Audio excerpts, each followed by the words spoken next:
In Harihar നഹർ Siddique Lal കോമ്പിനേഷനിൽ വന്ന രണ്ടാമത്തെ ചിത്രം. അൺഫോർച്ചുനേറ്റ്ലി ഇന്ന് സിദ്ദിഖ് സാർ നമ്മോടൊപ്പം ഇല്ല.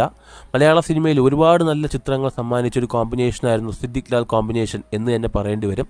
അതിൽ തന്നെ ഇൻ ഹരിഹർ എന്ന് പറഞ്ഞ ചിത്രം മലയാളികൾക്ക് അല്ലെങ്കിൽ മലയാള സിനിമാ പ്രേക്ഷകർക്ക് അത്രയും പെട്ടെന്ന് മറക്കാൻ കഴിയുന്ന സിനിമയല്ല. 33 വർഷമാകുന്നുണ്ട് സിനിമ റിലീസായിട്ട്.